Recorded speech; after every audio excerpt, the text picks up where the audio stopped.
Good afternoon, everyone. Today we're going to tackle about the primary pollutants. So, primary pollutants are any substances or chemical compounds that came from or is derived from a primary source. So, an example for this is the primary source is the car. So, the car emit car combustion that consists carbon dioxide.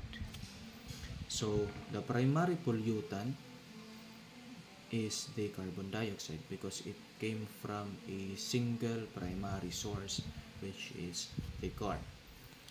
The combination of primary pollutant and with other chemical substances or other elements will result to the production of secondary pollutants via chemical reactions that occur between certain primary pollutants and some other elements or compounds.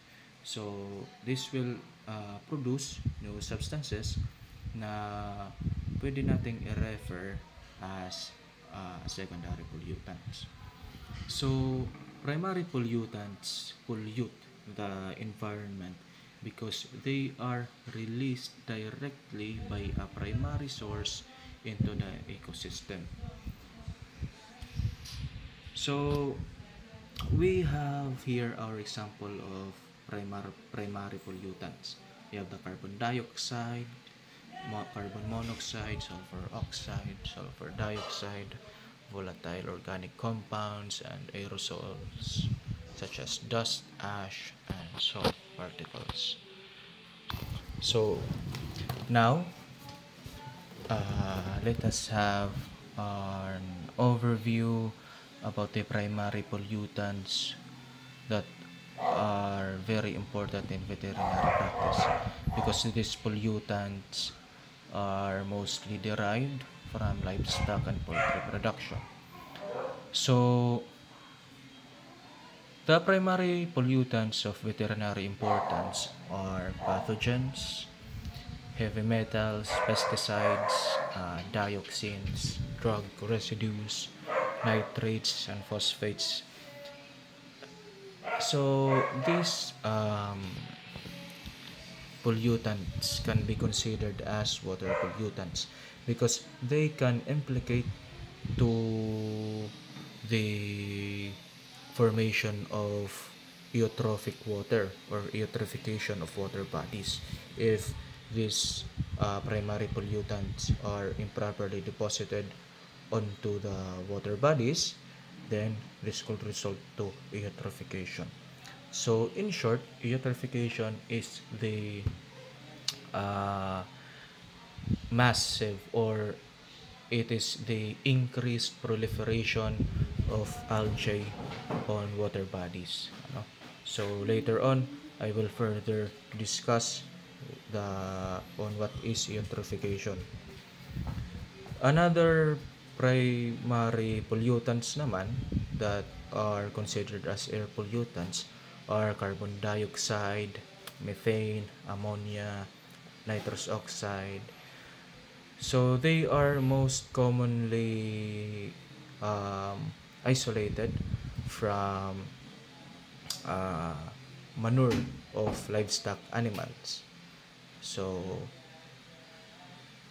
the manure of livestock animals consist these greenhouse gases that are air pollutants. So yung source ng mga primary pollutants in livestock farming ay yung livestock waste. So livestock waste results to many factors resulting to pollution. So yung manure ng mga hayop, they consist of nutrients. So these nutrients, when mixed in water, they can cause water eutrophication. And in some farms, these waste products are stored on waste storage facilities. So if there is a leak on the waste storage facilities, for example, biogas, this will this will uh, really the this leakage will result to the release of pollutants into the atmosphere or into the water. So primarily na nabubuo ng mga pollutants sa waste storage facilities kung saan uh, piles of waste are accumulated or stored kay yung mga manure. So in some farms, once na magkaroon ng leakage, ay mag-implicate to ng release ng greenhouse gases papunta sa atmosphere, at pwede rin magkaroon ng leakage ng waste product or manure containing nitrogen and phosphorus, which are nutrients that are isolated from manure contents, so if it is if it comes with contact with water bodies ini na mga livestock waste containing nutrients, so yung implication niyan is that it will result to water eutrophication, while yung release naman ng methane will contribute to air pollution. So we have various greenhouse gases that are produced in livestock farming. We have carbon dioxide, which can be isolated on manure wastes. We also have the methane emissions, which can be isolated from the digestion of animals, and also it can also be isolated from manure waste, and also nitrous oxide can also be isolated from manure waste. So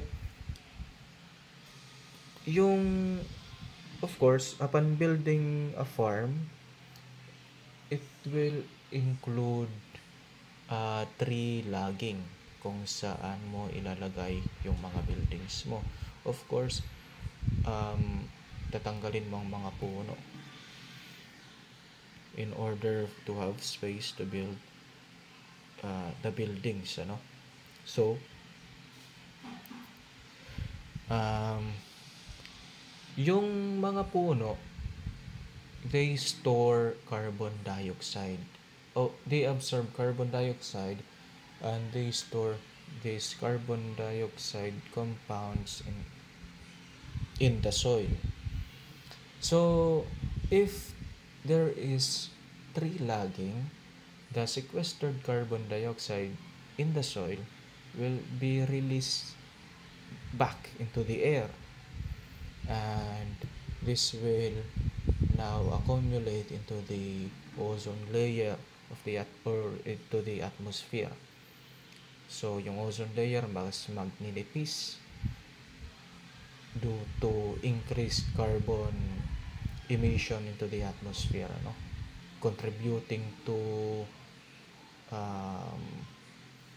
massive increased heat wave. So next is the methane emission from digestion. So as per observation, yung mga hayop before kumain or before release ng kanilang excreta, they tend to fart, and fart contains methane. And if yung stock animals sa building ay marami, 100 plus, especially in commercial farming. It consists of 100 plus to 1,000 uh, animal stock na enclosed within the building, ano. So of course kumakain yan sila everyday, and the result of their digestion is that they emit methane. So this increased methane emission can contribute to um, this can contribute to uh, increased deposition of methane into the atmosphere, also contributing to the thinning of the ozone layer. Another greenhouse gas that is produced by animals is nitrous oxide, which can be isolated from manure. So nitrous oxide eh, also can implicate to drastic effect to the environment, ano, or into the atmosphere, because it contributes also to the thinning of the ozone layer, contributing to increased heat wave or increased deposition of UV rays from the sun into the surface of the earth. And next is ammonia. When ammonia is released into the atmosphere, it combines with ozone. So if it combines with ozone, it can implicate to the formation of acid rain. So aside to that, ammonia can induce aerosol formation, ano. So if there is increased aerosol formation, it is very dangerous to animal and human health, because ammonia is a toxic gas that can irritate or that can paralyze the ciliated cell of the upper respiratory tract. So if it is paralyzed, if paralyzed yung ciliated cell, there will be not enough sliding movement, ano, of the mucus out of the body via nasal secretion. So the implication to that is that there will be increased accumulation of mucus in the upper respiratory tract, pero hindi na ilalabas ng body due to impaired ciliated cells. So later we will be discussing the effects of ammonia furthermore in the health of the animals, ano. So now, the major effects of the primary pollutants associated with waste management in intensive livestock production is first, water eutrophication. So water eutrophication refers to the massive proliferation of algae on water bodies, ano. So first, the excreta or the waste product excreted by the livestock animals from a farm, the waste or the manure contains nitrogen and phosphorus. So these compounds are nutrients that can be produced on feeds. They are included in feed formulations. However, hindi lahat ng nitrogen and phosphorus na compound ay nadadigest ng hayop after nilang kainin, ano. So if hindi yan madigest, mag-accumulate yung nitrogen and phosphorus sa may manure ng hayop. So if there is improper waste management or waste removal in the farm, there's a tas itinatapon la nira an ira tae ang tae sa kanra hayop sa water bodies. So that could result to eutrophication, because if the waste is present in the water, the nutrients present from the manure or the waste will be utilized by the algae. So we have various microfloras present on water bodies. You have the fungi, we have algae, but commonly algae. So algae utilizes these nutrients derived from manure, and this will result to rapid proliferation of this algae species, or of this algae microflora. So the result of that is that the water body will have decreased oxygen levels, which can be referred to as hypoxia. So the water body will become hypoxic. It will be lack of oxygen. So yung oxygen level nagre-reduce because algae utilizes oxygen also, in order for them to survive and grow.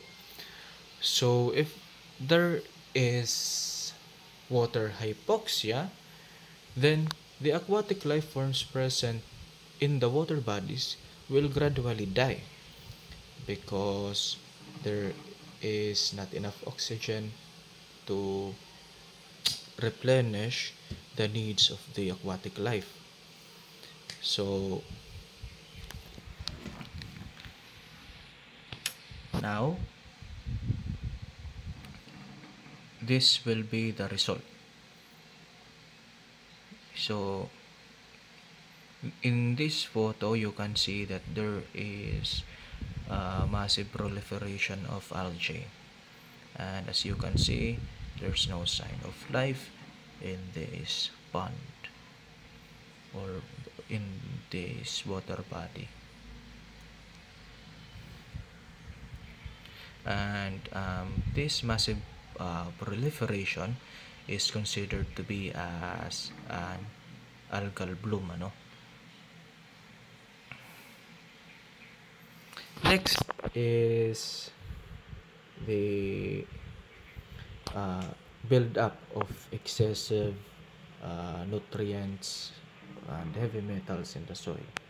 So this is common if the soil is polluted by waste, animal waste, human waste, because animal waste contains nutrient products, they contain nutrients. So if the accumulation of these nutrients in the soil is much greater, so this will render the soil unstable for growing crops, because the soil will become infertile. So the decreased deposits of nutrients to the soil will likely result to soil pollution, dahil wala nang mag-grow na crops or any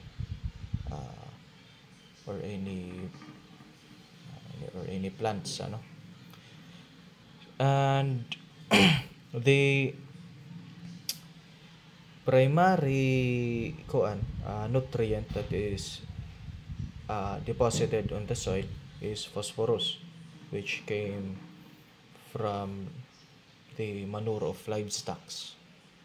So next, the contamination of soil and water resources with pathogens. So If the water body is contaminated with pathogens, the life forms are likely to be infected, and this will uh, so yung water body, so yung water sources, let's clear this out. So if pathogens are disposed improperly onto water bodies, and there tends to be presence of aquatic life, so yung aquatic life sa water bodies ay gradually mamamatay yan, or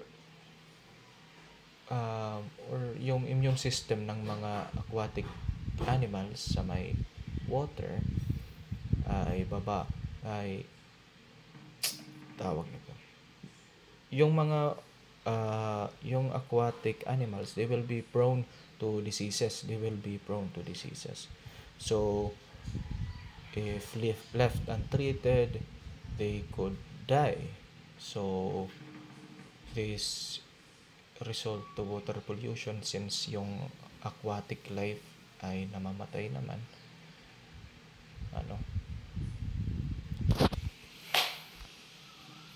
Next is the release of greenhouse gases into the air, contributing to air pollution. So, yung ammonia, first, actually napoproduce yung ammonia from urine of the animal. So, if there is increased ammonia emission and nagkaroon an accumulation ng ammonia onto the atmosphere, that could result to the formation of acid rain. And also, yung ammonia, it can contribute to aerosol formation. So yung ammonia, it possesses detrimental effects to both agricultural and to the ecosystem, as it can have or it can implicate detrimental effects to the environment. Kay yung crops ay pwedeng mamatay, and then yung animals sa ecosystem pwedeng ma-damage yung kanilang natural ecosystem, due to acid rain, and there will be aerosol formation. And aerosol formation leads to the formation of ammonia fumes. As I have said kanina, yung ammonia, it is very irritating if inhaled. So the result to that is that the eye of the animal will become irritated, or even humans. The upper respiratory tract will be damaged due to the degradation of the ciliated cell of the upper respiratory tract. And next to that is the emissions of methane from ruminants digesting fibrous feeds, and then from manure. So methane is it is one of the greenhouse gases that poses its effect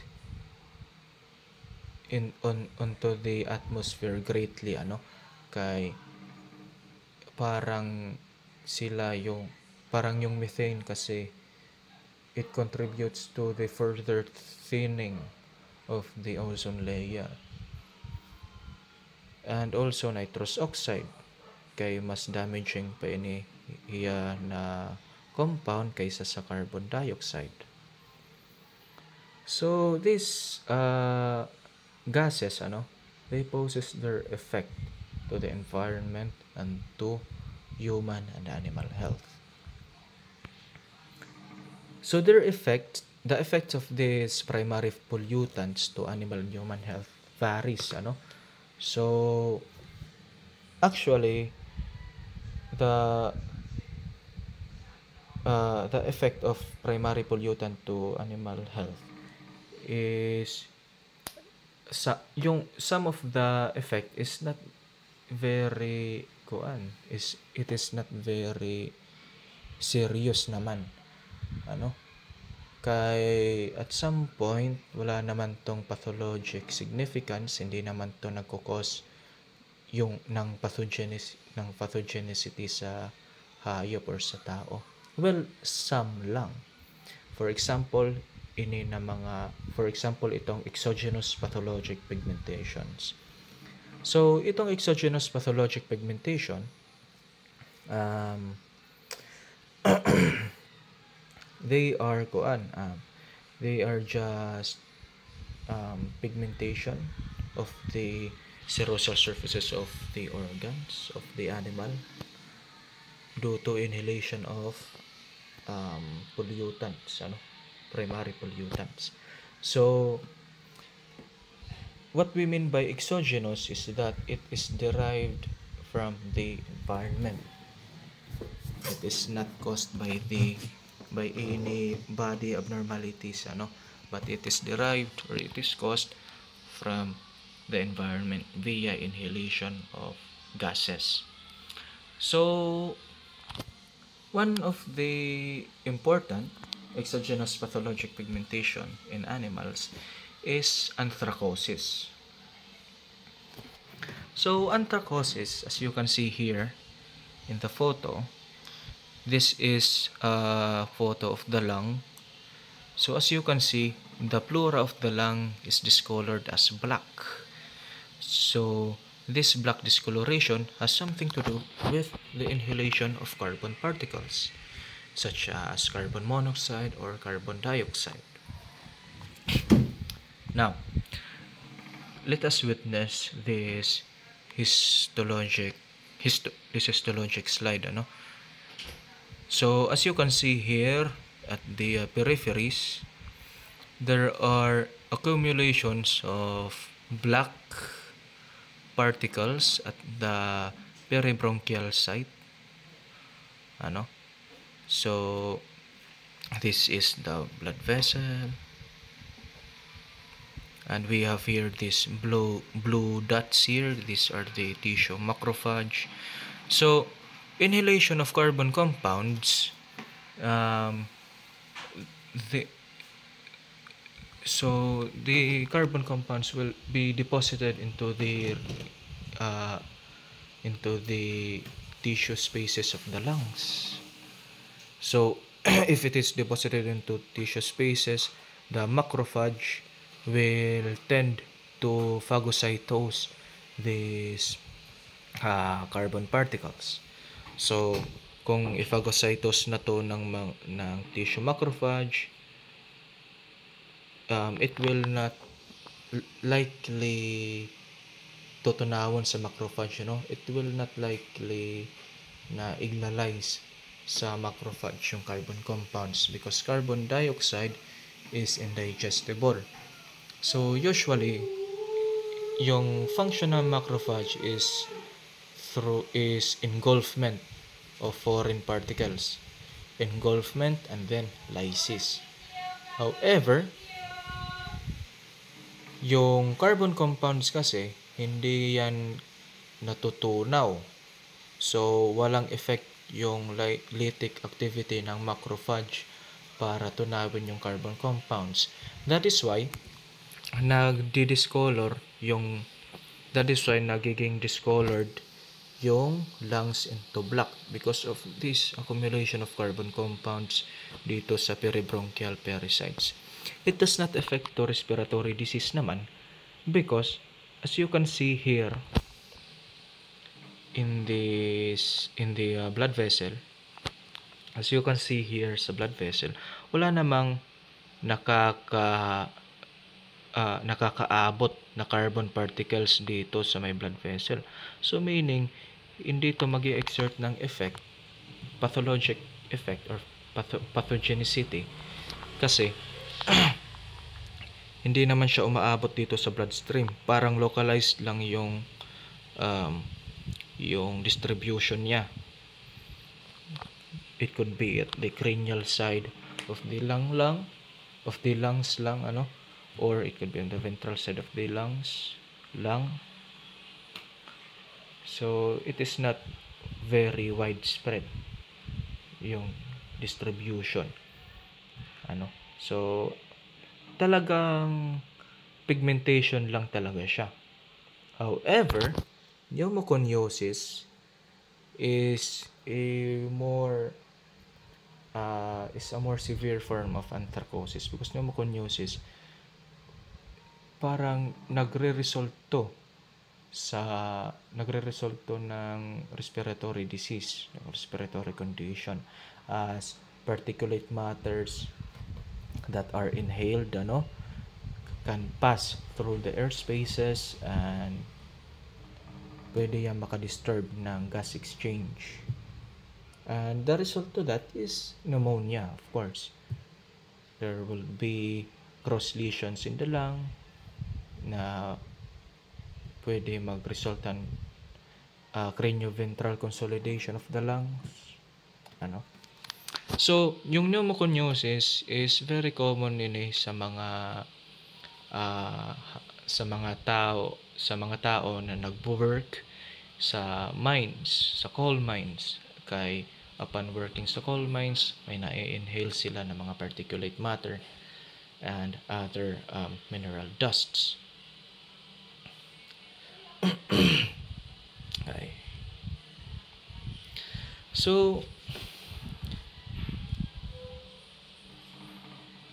yung let me sum up yung sa anthracosis and pneumoconiosis. Let me summarize. The anthracosis kay para nag-occur lainis sa animals commonly, while pneumoconiosis nag-occur lang siya commonly sa humans. Kay yung animals naman, hindi naman sila pumupunta sa mga minahan kung saan merong madaming particulate matters and mineral dust para in-inhale nila. So anthracosis is anthracosis in animal is common to animals that are residing in polluted areas. So next is ammonia-induced respiratory disease. So yung ammonia, nag-i-induce yan ng swelling sa eyes, conjunctiva. It irritates the epithelial lining of the upper respiratory tract. So let us discuss a little. May I present you an overview of the system of the respiratory system, of the system that are classified within the respiratory system. So the first system of the respiratory system is the conductive system. So the conductive system, it spans from the nasal cavity papunta nga to sa may bronchi. So ito siya na lining from the nasal cavity papuntang bronchi, kay consist yan ng mga epithelial cells. Ito, epithelial cells with cilia. It can also be referred to as ciliated epithelial cells. So in the conducting system, ito yung primary defense ng respiratory system, because the conductive system protects the transitional system and the exchange system, which is the site of the bronchiole papunta sa may alveoli na. So the transitional system and exchange system, kinakailangan walang present na mga microorganism or foreign bodies doon. Dahil kung merong present na mga foreign bodies or bacteria rather, sa may transitional at exchange system, magre-result yan into pneumonia. So, yung conductive system, dinidepensahan niya yung transitional and exchange system para ma-prevent yung infection or inflammation sa lungs caused by foreign body or bacterial infection. So, let's go back to the effects of ammonia into the conducting system of the respiratory tract. So, yung ammonia, may effect yan sa conducting system sa respiratory tract in a way na nagkukos ng swelling, reddening of the eyelids, and corrosion of the epithelial lining of the respiratory tract. So, ammonia is a toxic gas na once na ma-inhale yung ammonia, iko-corrode nito yung epithelial cells consisting of the cilia. So as you can see here sa aton figure, an ciliated cell nagdetach na from the basement membrane due to the corrosive effect of ammonia fumes. So, very detrimental ito sa animal health kay firstly, once na mag-corrode yung ciliated epithelial cell, wala nang magsa-slide out ng mga foreign particles palabas ng respiratory tract, palabas ng conducting system. So the tendency is that there will be accumulation of mucus secreted by the goblet cells here. Kaya actually, yung purpose ng mucus is for adherence lang, for foreign particles or foreign bodies na nag-enter sa may respiratory tract.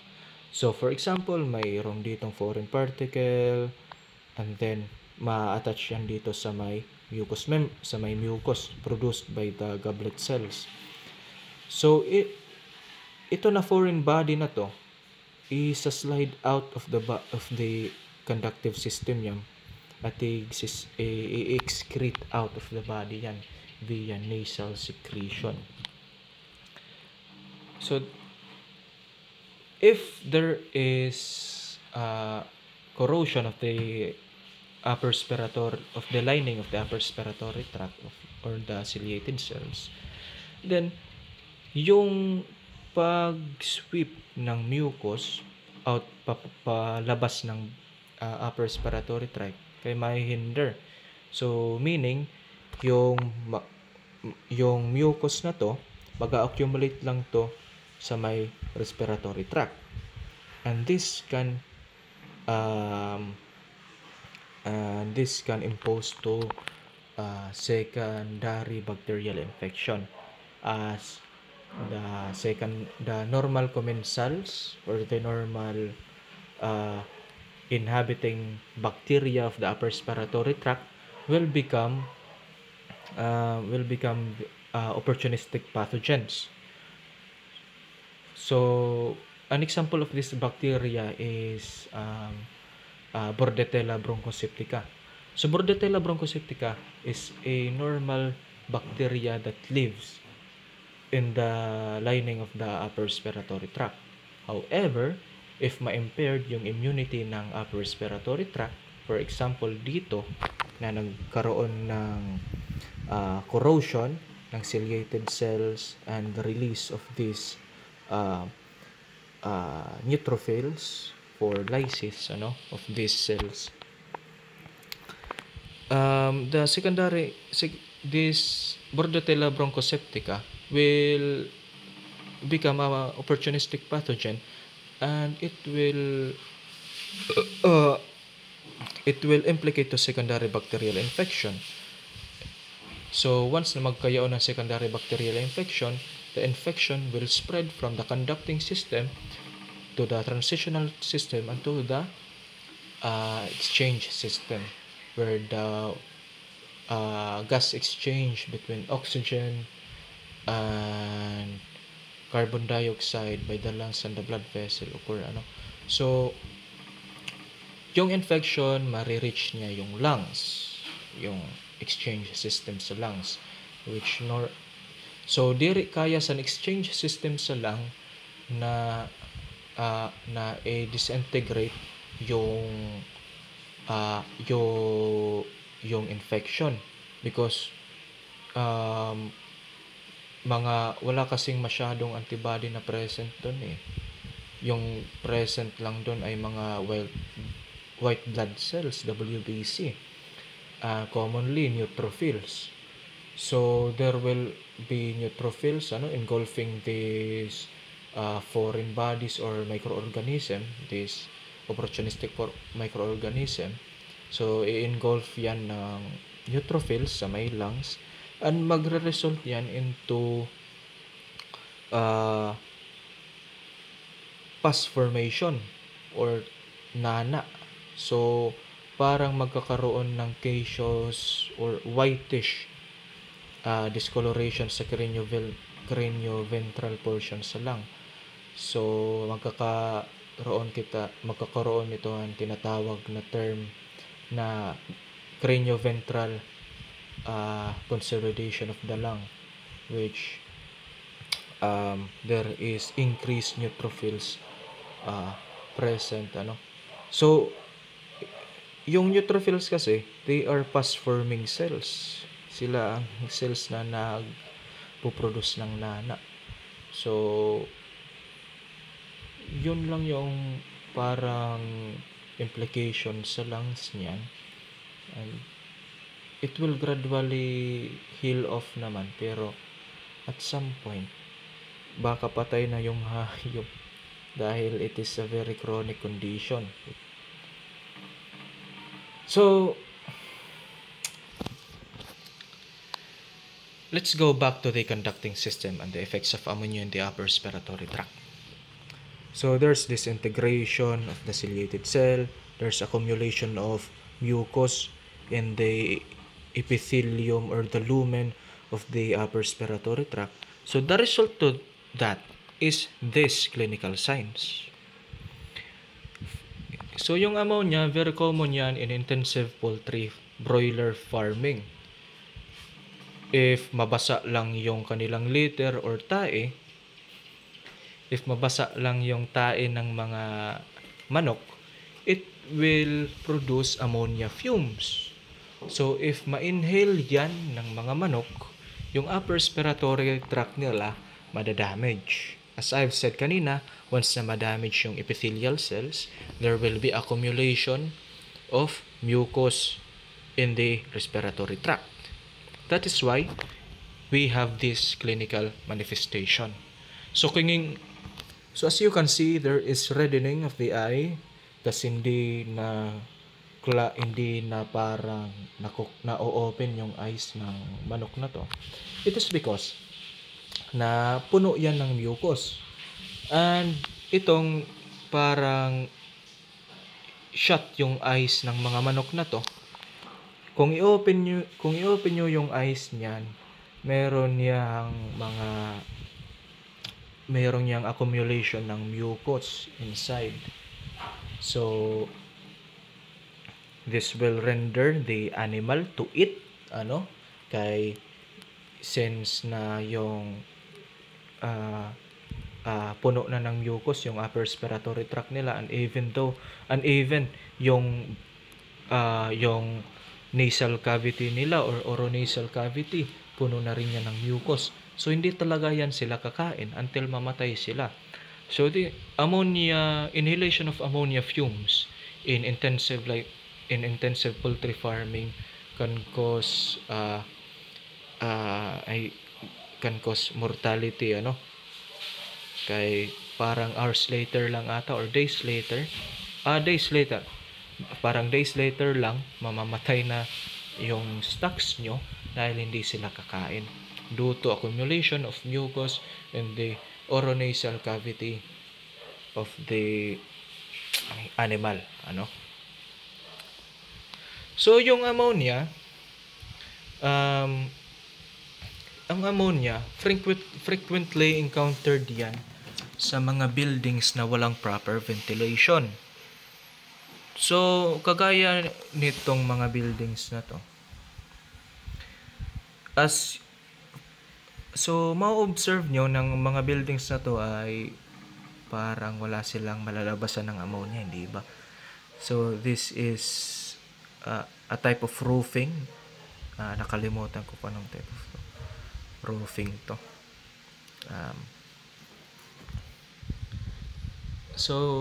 This type of roofing is this type of roofing in this type of roofing, the ammonia produced by the animal will just accumulate inside, so for example, may mga stocks ka dito, they constantly excrete their waste products, and of course, once nababasa yung waste materials nila, there will be ammonia fumes.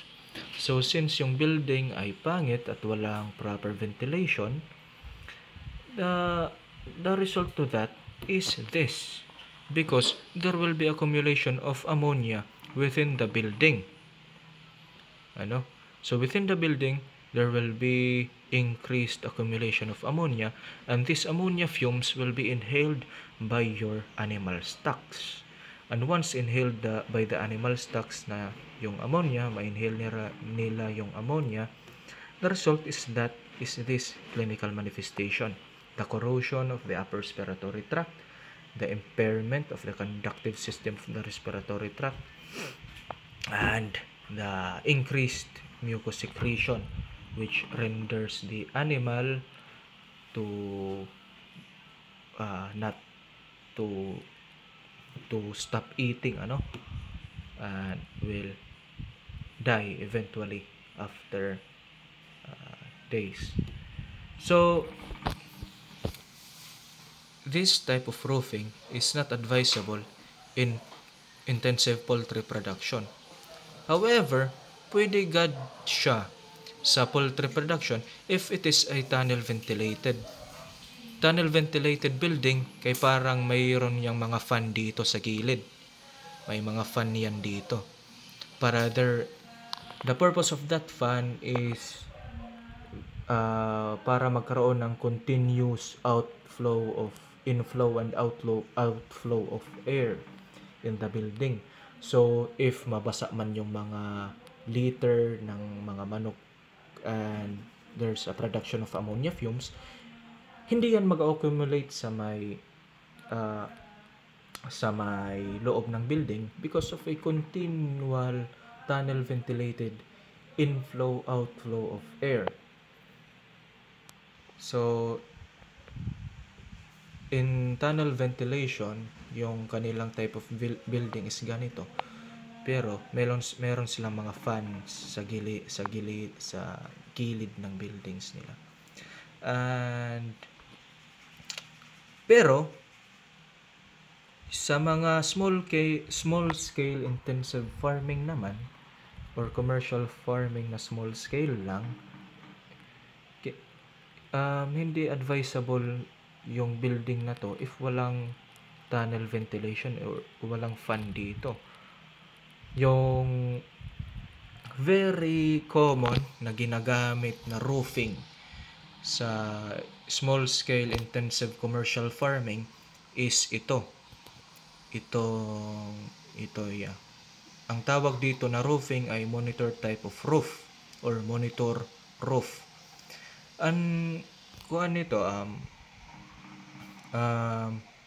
Yung purpose ng monitor roof is that may pangalawang roof ito just above the first roofing.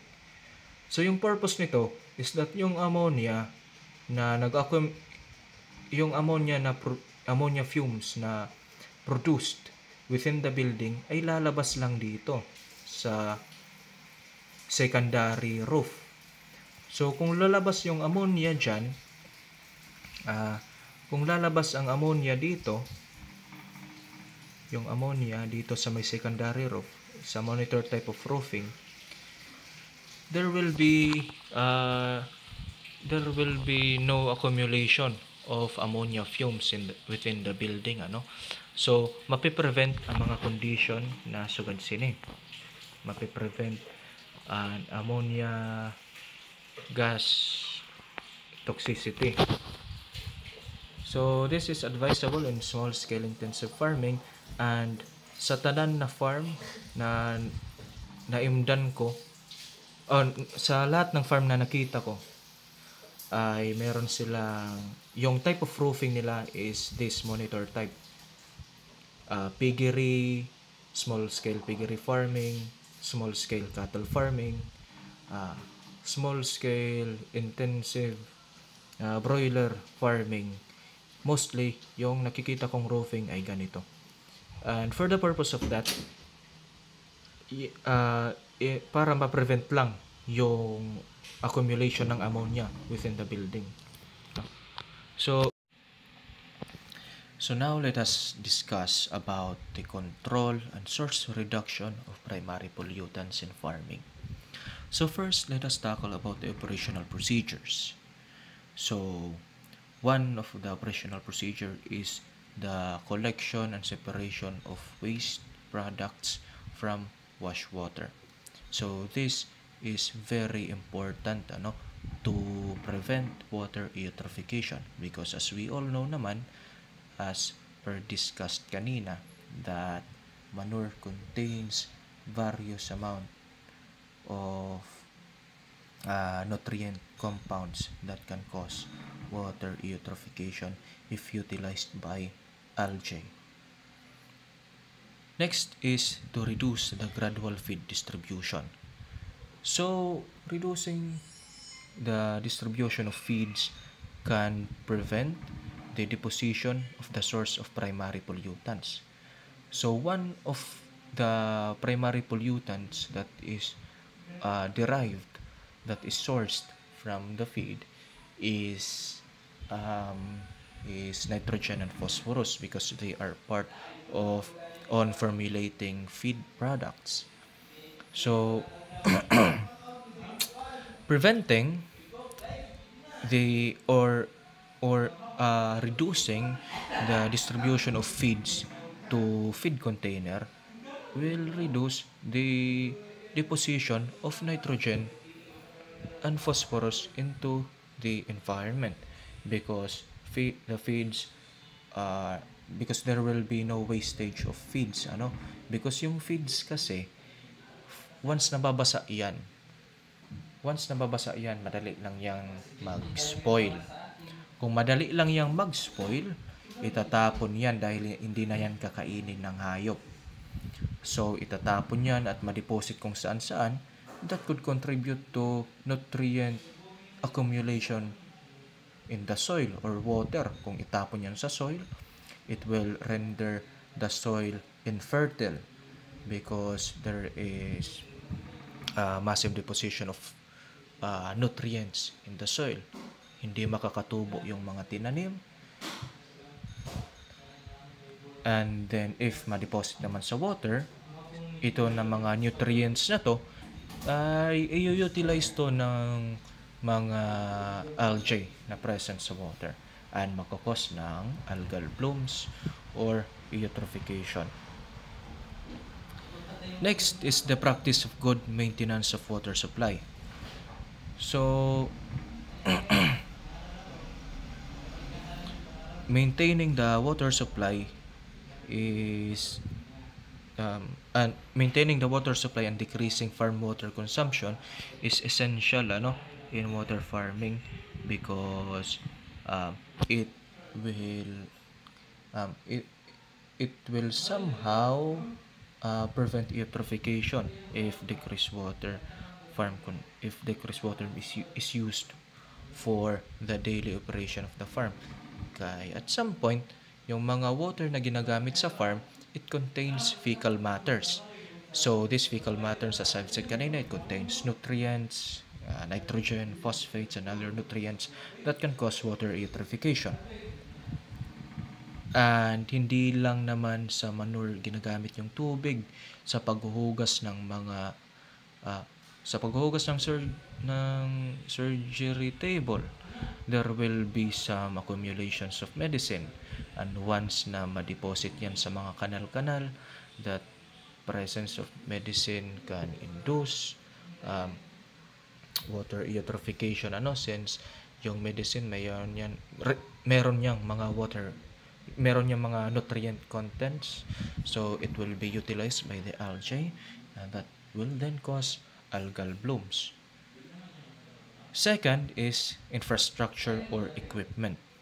So, yung building, kinakailangan talagang pagplanuhan yan bago itayo para ma-reduce yung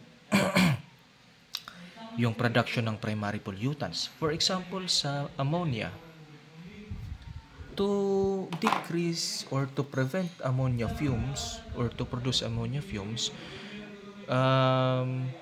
yung mga yung liter ng chicken or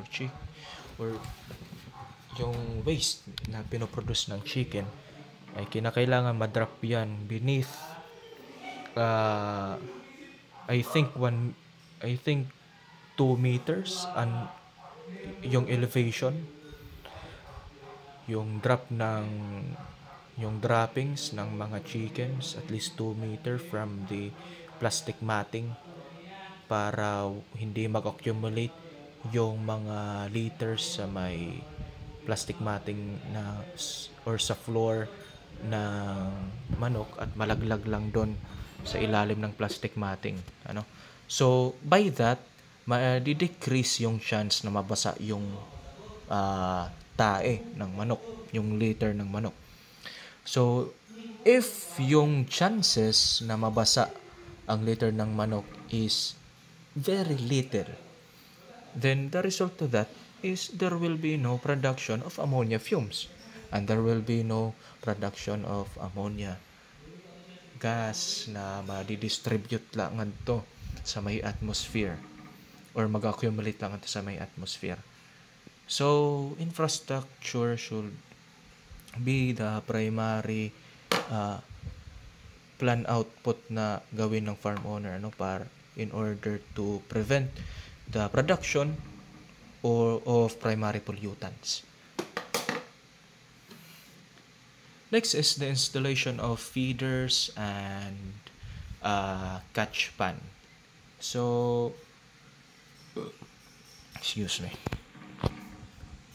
if merong mga installed feeders sa pen, hindi nagkakalat yung mga feeds na ibinibigay sa mga hayop, and yung wastage na babawasan ng feeds, hindi waste yung feeds, at hindi madaling mabulok ang feeds dahil hindi mabubulok ang feeds dahil nakalagay ito sa may feeder at mauubos ng hayop yung feeds nila, at less yung spoiling nito dahil nandyan sa feeder, at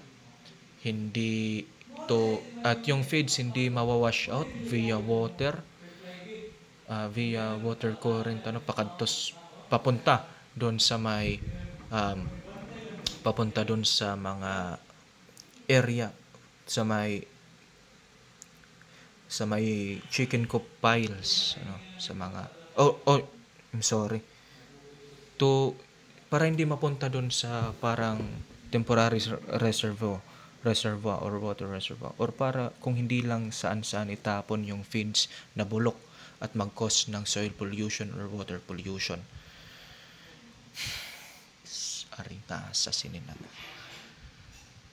Next is farm inputs. So the feeds should be digestible para less yung accumulation ng feeds sa manure ng hayop.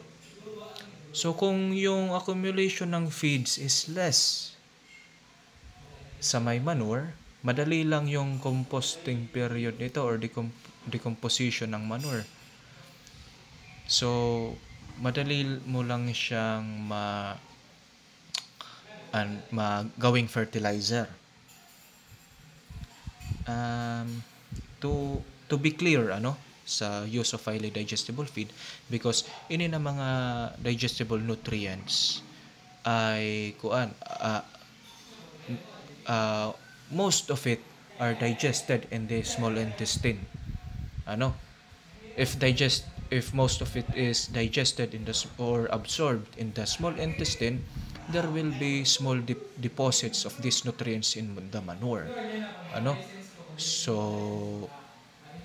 So kung less lang yung nutrient compound sa may manure, this will likely reduce the pollutive effect of the manure if deposited or itapon sa mga sa mga tanim, sa mga tinanim.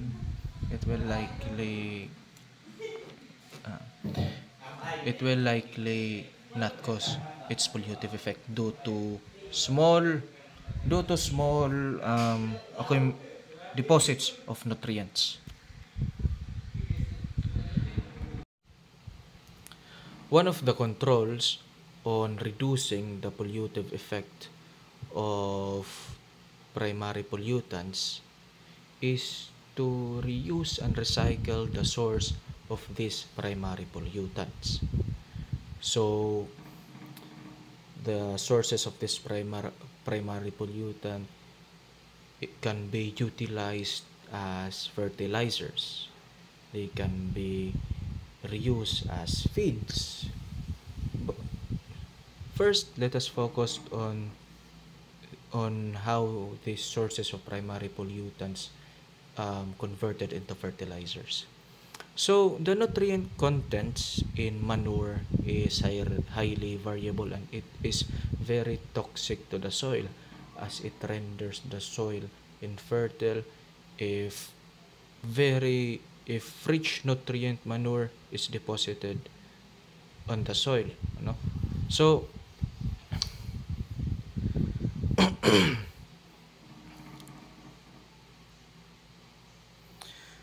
this untreated manure is very toxic for most plants to be used. So what will happen is that there will be conversion of this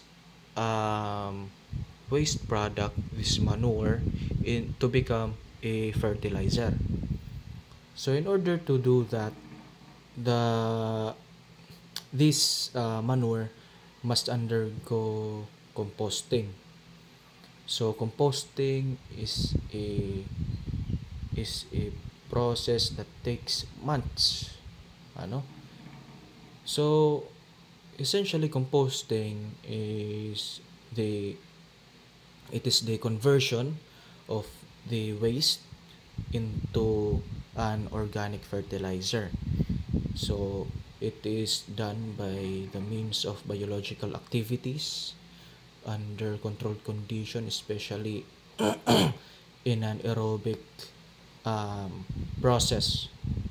So if the manure is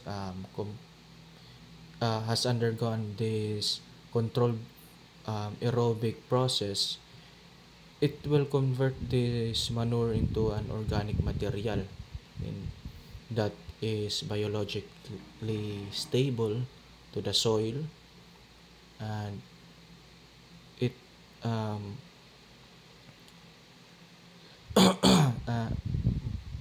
basta parang yung decomposition ng manure parang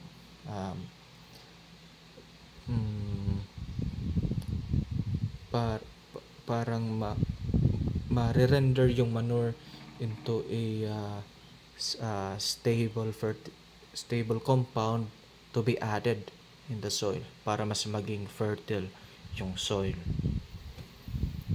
So this process of composting takes months. However, meron ng mga uh, modifications by using um, microorganism para mas ma-enhance yung decomposition ng manure. And this is by using the compost fungus activator Trichoderma harzianum. So, the decomposition of manure by using Trichoderma harzianum compost enhances the decomposition process, and it will only lengthen the decomposition process for just 3 to 4 weeks. So in 3 to 4 weeks, by using Trichoderma harzianum, you can have or you can convert manure into a fertilizer. Next is to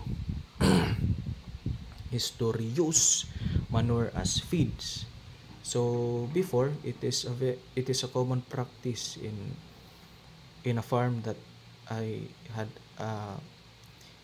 in a farm, nagpunta ako sa isang farm. It is a common practice doon before, where there's a piggery farm and a free range chicken farm. So yung manure ng pigs ay more like kinahalo sa feeds. Yung manure ng pigs hinahalo sa feeds ng mga manok. So mas cost efficient siya dahil yung binibiling feeds ay maliit na lang, 50% na lang sa hindi na 100%. Mas nakakatipid kung baga, dahil yung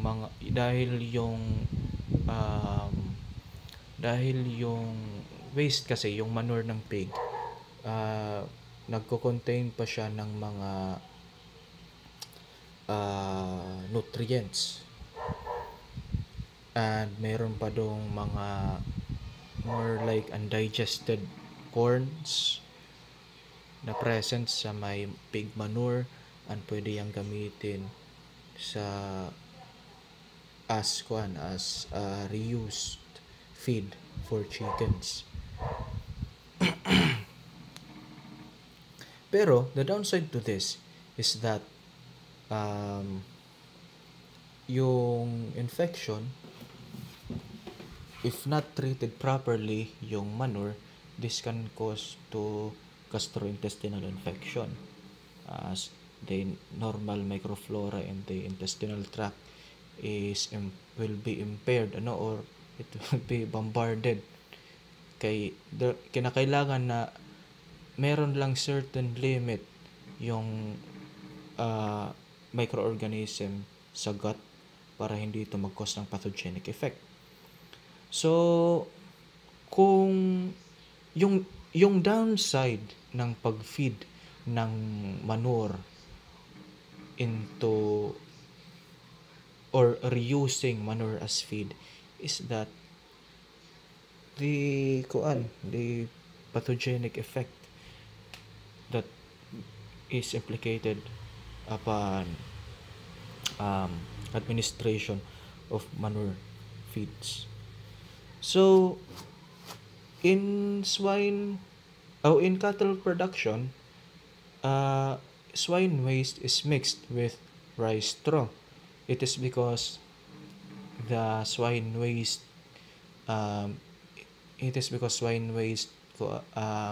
enhances the fermentation of the rice straw, more like parang pinapabilis yung fermentation ng rice straw to be feed sa mga cattle. So kaya nga, as I've said kanina, ang downside lang nito is that yung impairment ng bacterial microflora sa intestinal tract ang cause pathogenicity. Pero I think in cattle, parang wala tong effect sa cattle kasi they need various species of bacteria to enhance fermentation sa kanra rumen. Ano? Next is to reuse waste as an energy source. So, to reuse waste as an energy source, kinakailangan na magtayo ng biogas system ang farm. So, biogas system is where the methane gas is produced, and then this methane gas we can utilize, where this methane gas can be utilized for energy, cooking, lighting, and running engines. So,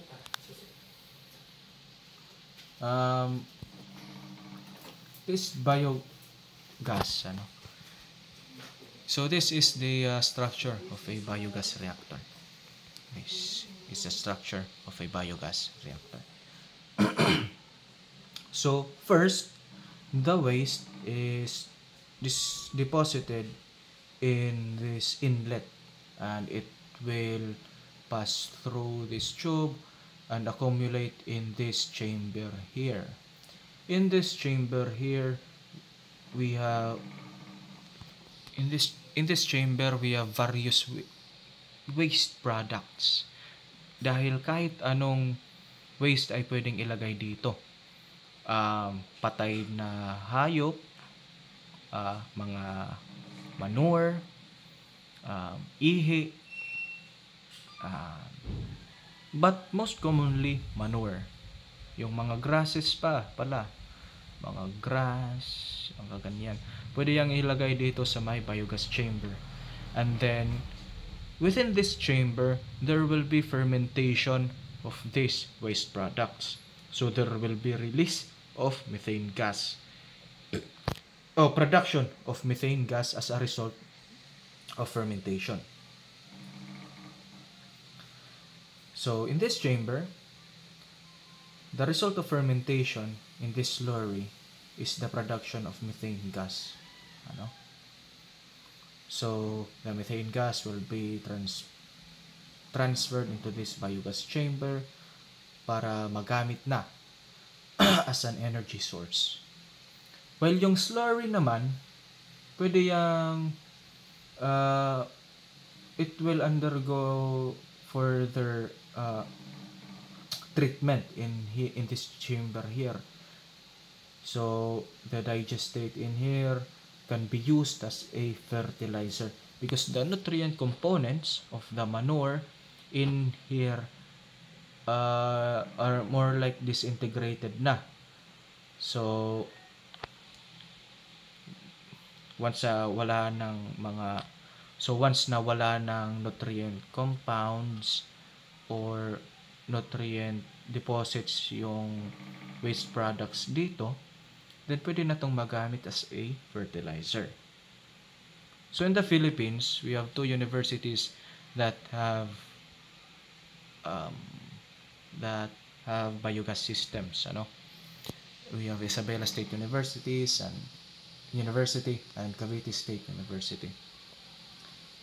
Well, the biogas system of Cavite State University is more advanced because it produces biogas while it treats, or meron siyang function for treating water. So actually, yung biogas hindi common nako-construct rin to sa mga piggery farms, especially mga commercial farms ng mga baboy.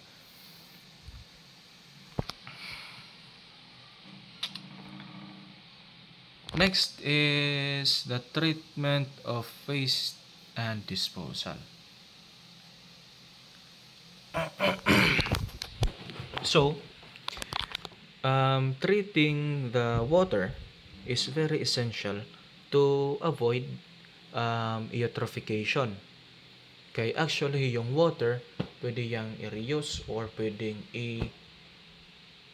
yung water from the farm na nagamit na, pwede yang i-reuse or pwedeng i-dispose sa sapa.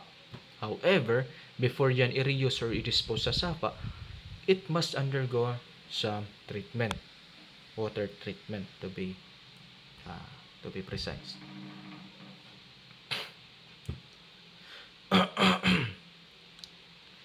So we have various treatment procedures presented in this report. We have the biological treatment unit and the physical treatment unit. The biological treatment of water, this for example, yung water na nagamit containing waste ay nastostore lang muna yan in a temporary reservoir. This is a lagoon storage for swine waste with water, So, yung biological treatment unit is that nag-a-add lang ng mga microorganisms dito sa may lagoon para matreat yung water, para ma-decompose yung para ma-decompose yung manure at iba pang waste, ganyan. While in physical treatment unit naman, parang nag-a-add sila ng mga chemical compounds dito sa water in order to filter the. So later I will discuss it further, the physical treatment unit. But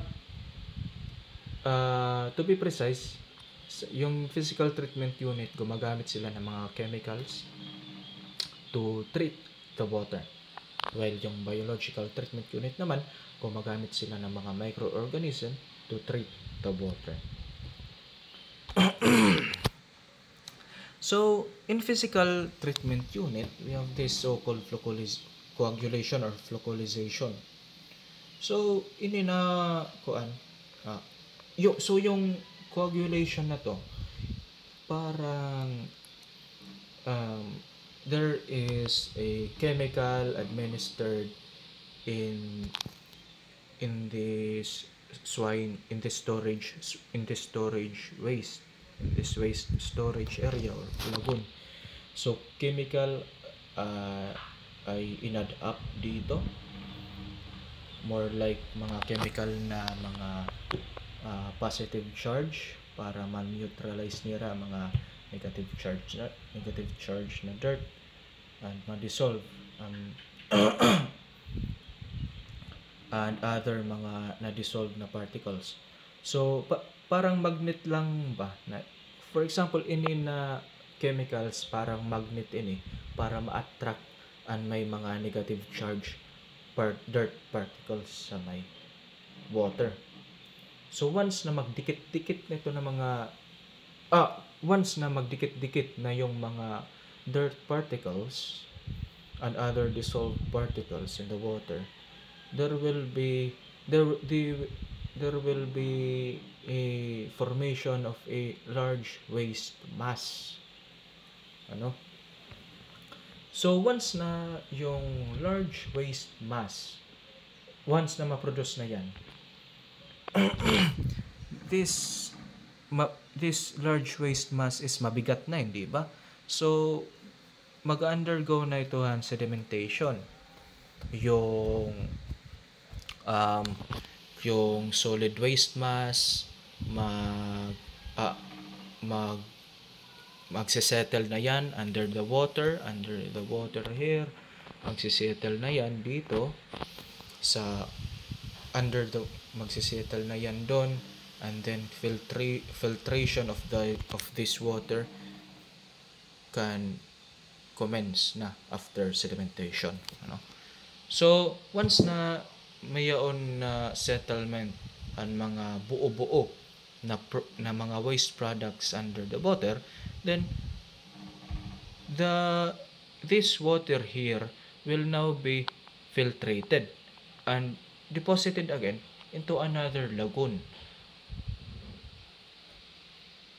So yung filtration